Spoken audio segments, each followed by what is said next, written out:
Oh my god, it's so hot in here. Oh my god.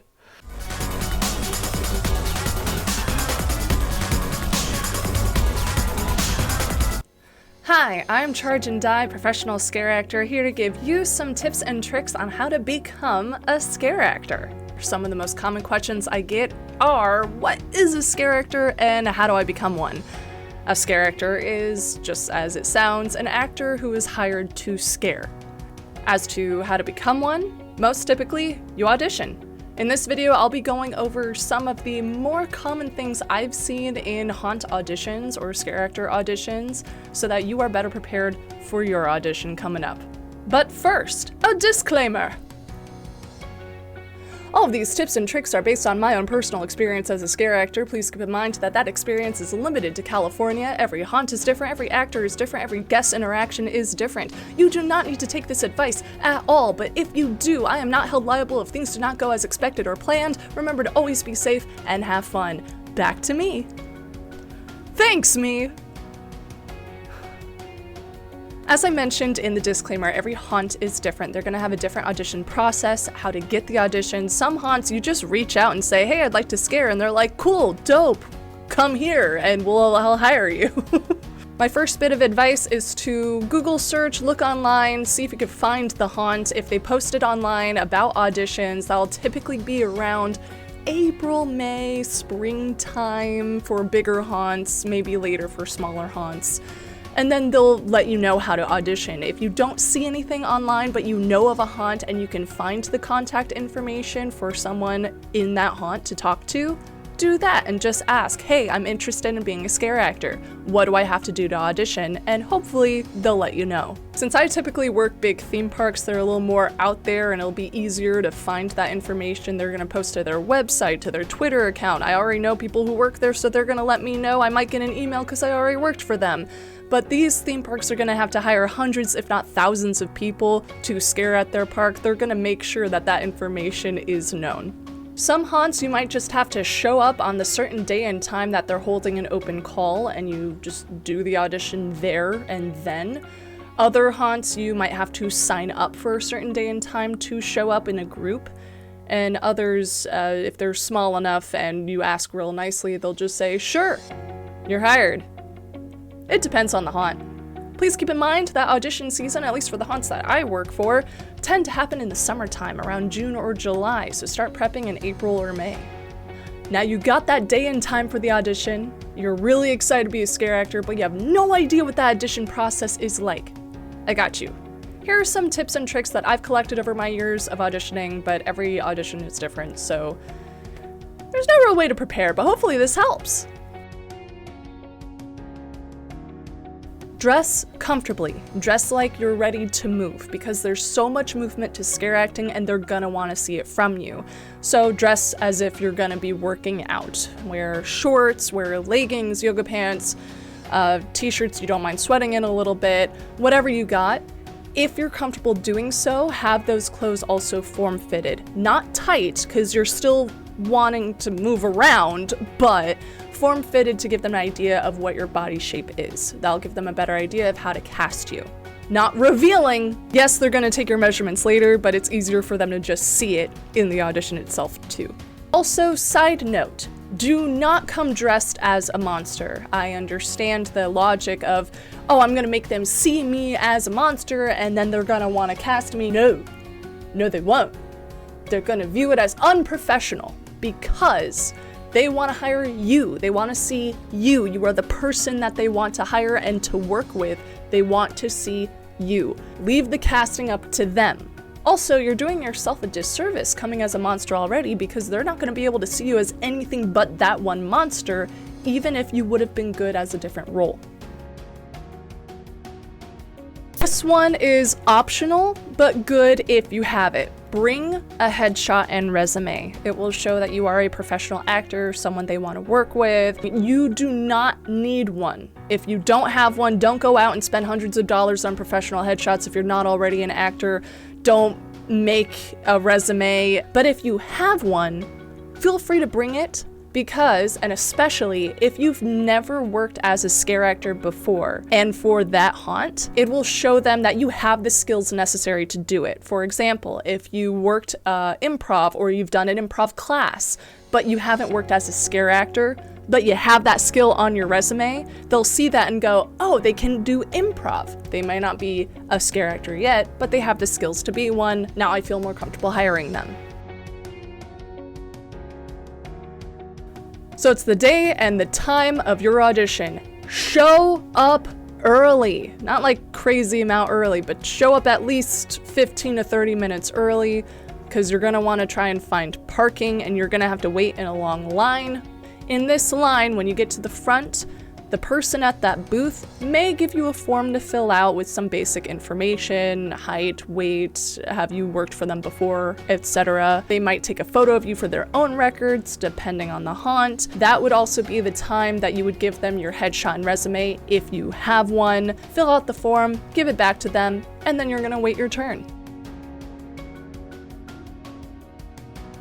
You're probably gonna be waiting around for a while depending on the haunt and how big it is, so feel free to find a space, stretch, do some vocal warm-ups, breathe, try and calm down. It's okay to be nervous. I get nervous and I've been doing this for years, but find your own spot to sit, relax, maybe bring some light snacks packed with protein and some water. Sip on the water, don't chug it.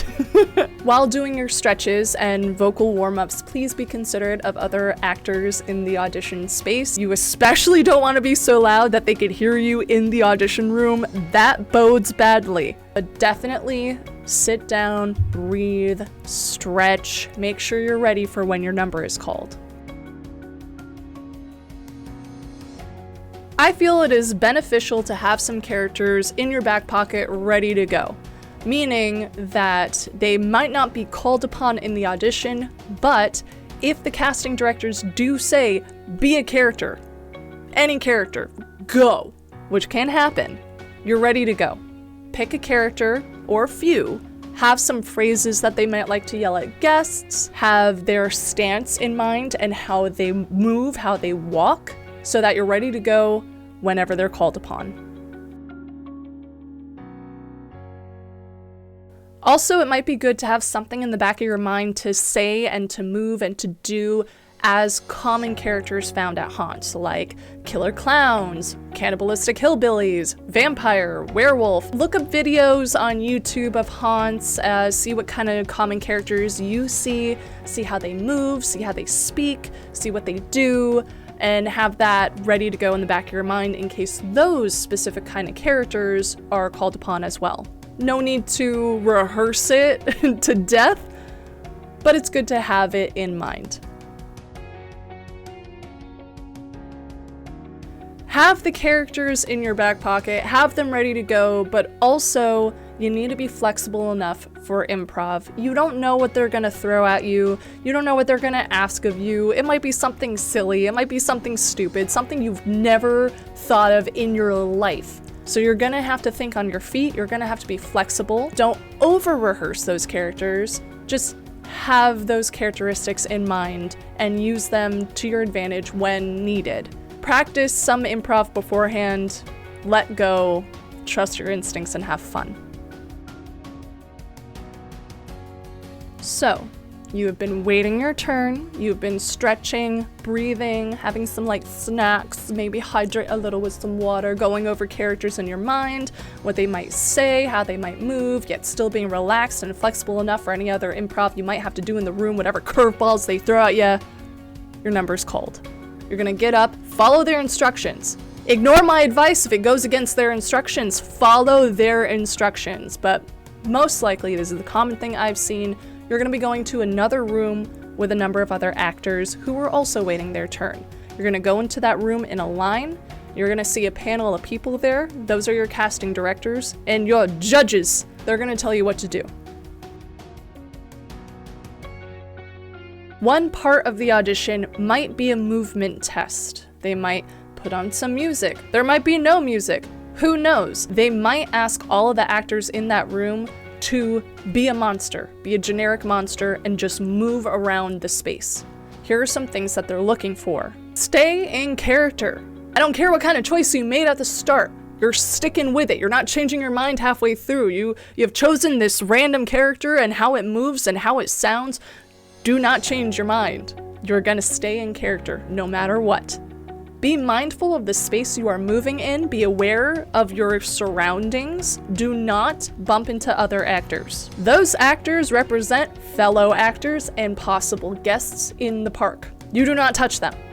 You have to be aware enough to avoid those situations, and you have to think on your feet in order to be able to move quickly on your feet to avoid those kind of situations if they're not paying attention to you.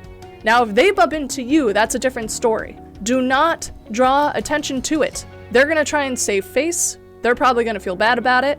Accidents happen. It's okay. The judges, the panel, the casting directors will see it. You don't need to draw attention to it.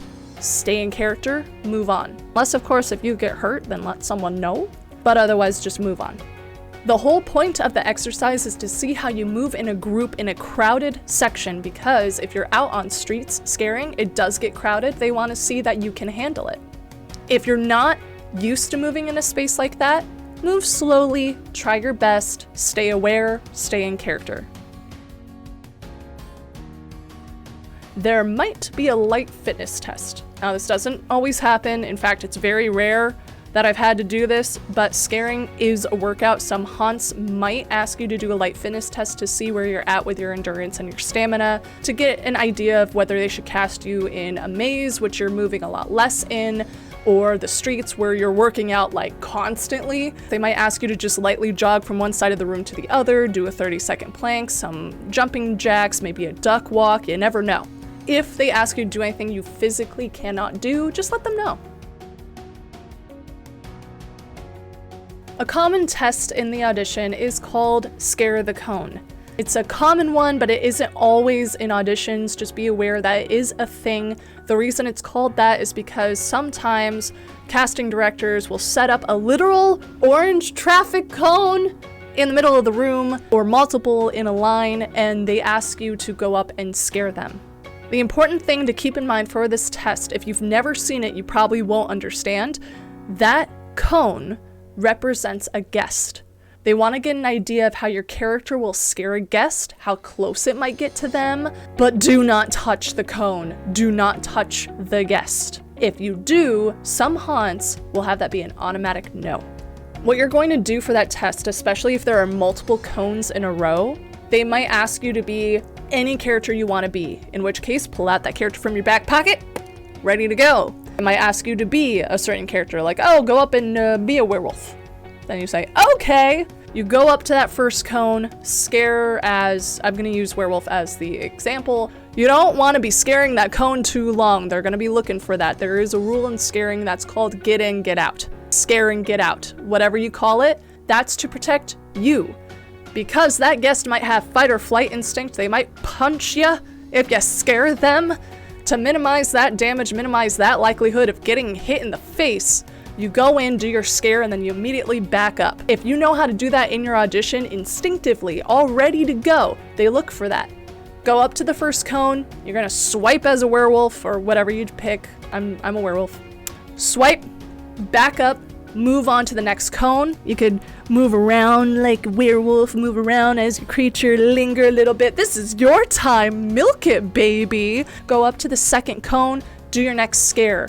If you can make it different from that first scare, do that. They want to see the creativity behind it. They want to see you as that character, and a real character is not going to like just swipe the same way every time. Go in, scare, back up, and then go to the next cone. Once you're done with that one, you're probably going to get in another line or go just on the other side of the room.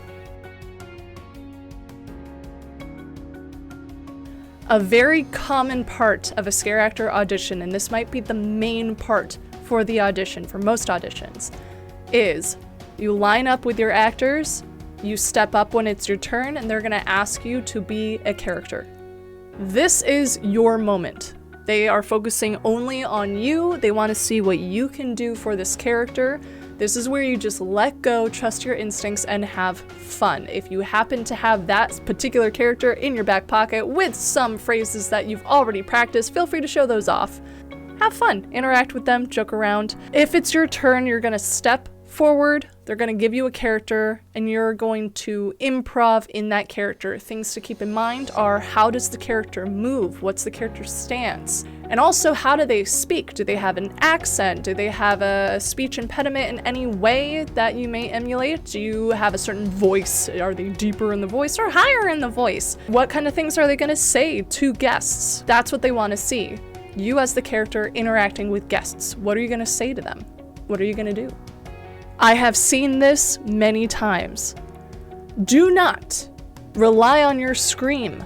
Some actors go in to the audition thinking, oh, I've got a killer scream and it doesn't tire my voice at all. It doesn't matter. If you are relying on your awesome, super bone-chilling scream, which is great to have and great to show off briefly, if that's all you got, you're not going to get cast because they're going to be worried about you killing your voice and they don't see a lot of creativity from that. They want to see what you can say, what you can do, how you move. It's mainly movement. You can show off the scream briefly if you want. Do not rely on it. And do not kill your voice. Also, if they give you a choice on what kind of character to show off, don't choose zombie. Unless they ask for it, don't default to zombie. This is more of a personal preference, also from what I've seen auditioning for many years. A lot of people default to zombies. Zombies, yes, can be scary. A lot of people have a phobia of zombies. Okay. But it's a very common character that they see and they want to see more creativity. They want to see what you can do rather than a slow moving zombie dragging its ankle going, They want to see you talk and be animated and move. Zombies don't do that. I know a casting director who has told me before, if he sees someone do a zombie, automatic no. Better safe than sorry. Don't do zombie unless they ask. Those are all of the common things that I've noticed in the auditions that I've done over the years. They might have something completely different than what I've discussed in this video, in which case just let go, relax, have fun, go with the flow. Remember, whatever instruction they give you trumps whatever I'm saying to you right now. Follow their rules, follow their instruction, and be mindful of their time, be mindful of the space you're in, be mindful of the other actors. Let go, have fun. What comes next is they will ask you to leave the room. Depending on the haunt and the audition process, they might have you wait around to see if your number is called or send you home. You'll be called within your group. Someone is going to call out a bunch of numbers. If your number is called, the next step in the audition process may be getting measured. So they're going to take your measurements, might take a photo of you to have in their records. If your number is not called, I'm so sorry. That means you are not cast this year. If you did not get cast, it's okay, it happens. There are so many factors that go into the casting process and making those decisions that have nothing to do with you personally. It could have just been a matter of this particular year. They didn't have a lot of the characters that they normally would have cast you as. You don't know, so don't worry about it. If it does come down to it and this was your first audition, it could have been lack of experience. That's okay. Guess what? You're more experienced now. You know what the audition process is like. You know who you're gonna be auditioning for. You know what it feels like to be in that room and what they might ask of you. Yeah, it might be different every year, but now you have a better idea of what to expect and you have that experience, so you're gonna be better prepared for another year if you wanna try again. If you are cast, congratulations, you're a scare actor. You'll be contacted by someone from the onboarding team or the hiring team for your next steps. It's just like with any job, you'll probably go in, fill some paperwork, get an ID if you're working at a theme park or another building that requires that. But the next step is really up to the onboarding team to tell you. During the onboarding process is when you'll find out what your role is, what you've been cast as, and where you will be scaring, as far as in a zone, in a maze, which zone, etc. Honestly, you probably won't understand the full scope of the position until you're working it, but it'll at least give you an idea of what to expect, and you'll get to learn what your costume looks like, what your makeup might look like. It's a fun process, so have fun. With that said, if you need advice on that role, if you've never been this kind of role before and you have no idea how to act as it in a maze or in a zone, feel free to comment below. Let me know what the role is and what kind of troubles you're having with it. I will do my best to make a video on it or address it in some way to help you out based on my own experience to at least get you started, and then from there you could build the character as your own. Well, that's all I have for you for now. That is the Scareactor audition. Hopefully this helped. Please let me know in the comments if you have an audition coming up, if you want other specific advice, I'm happy to give it. If you have already done your audition and how it went, I want to know. Thank you so much for watching this video. I really do appreciate it. If you liked it or found it helpful in any way, please give it a like, big thumbs up. Also subscribe if you're interested in more Scareactor stories or tips and tricks on being a scare actor. Also, I'm a gamer. Surprise! I do play horror games if you're interested in seeing a scare actor get scared, and I do get scared. I play horror games and other nerdy stuff on my Twitch channel. Feel free to follow me there if you're interested in any of my streams. Follow on Instagram and Discord for the most up-to-date updates for all of my streams. Don't trust my schedule on Twitch. I hardly update it. Follow on TikTok for more Scareactor stories and fun videos, and have fun auditioning. Bye!